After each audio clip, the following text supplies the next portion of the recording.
A story of old man. An old man lived in the village. He was one of the most unfortunate people in the world. The whole village was tired of him. He was always gloomy, he constantly complained and was always in a bad mood. The longer he lived, the more vile he was becoming and the more poisonous were his words. People avoided him because his misfortune became contagious. It was even unnatural and insulting to be happy next to him. He created the feeling of unhappiness in others.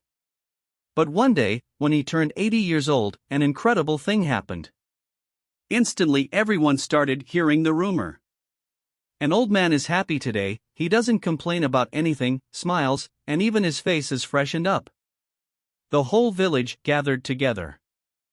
The old man was asked, "Villager, what happened to you?" "Nothing special. 80 years I've been chasing happiness, and it was useless. And then I decided to live without happiness and just enjoy life. That's why I'm happy now." An old man. Moral of the story: don't chase happiness. Enjoy your life.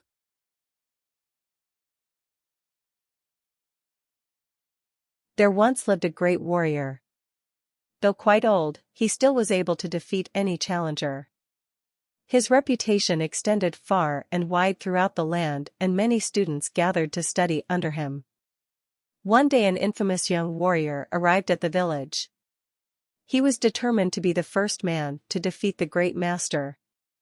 Along with his strength, he had an uncanny ability to spot and exploit any weakness in an opponent. He would wait for his opponent to make the first move, thus revealing a weakness, and then would strike with merciless force and lightning speed. No one had ever lasted with him in a match beyond the first move. Much against the advice of his concerned students, the old master gladly accepted the young warrior's challenge.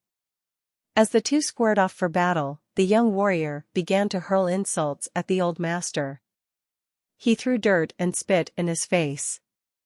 For hours he verbally assaulted him with every curse and insult known to mankind. But the old warrior merely stood there motionless and calm. Finally, the young warrior exhausted himself. Knowing he was defeated, he left feeling shamed.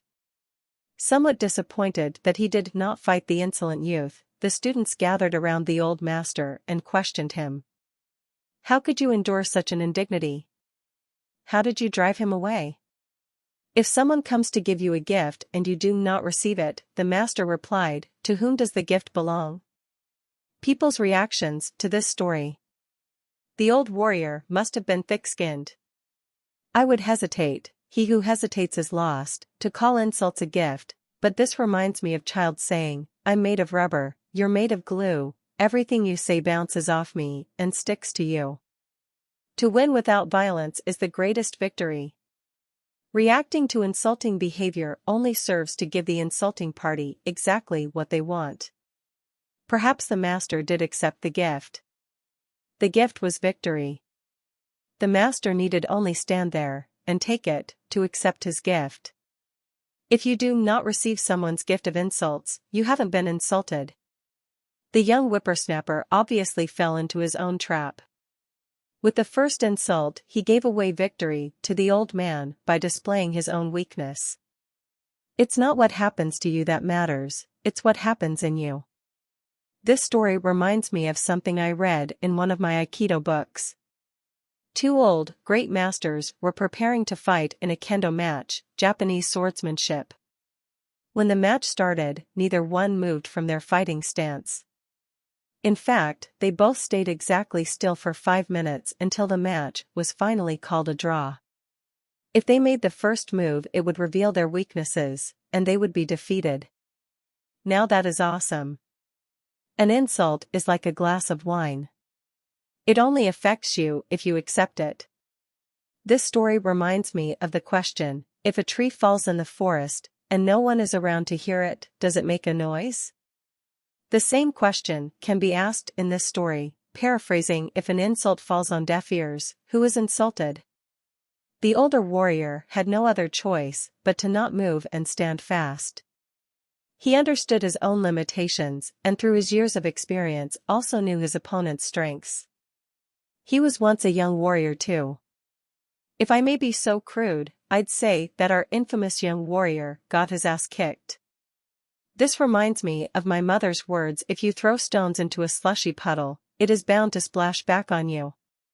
We are Indians, from Asia, and boy do we have thousands of such Zen stories. This is one of the best illustrations of Zen stories because it illustrates a universal principle: read truth. The setting for the story is appropriate because its lesson is a two-edged sword. There is the obvious consequence of the elder warrior refusing to accept the younger warrior's gifts, and also the more subtle but implicit idea that a gift cannot be accepted without quid pro quo. The old warrior also had gifts to bestow, knowledge of his skill and his weakness.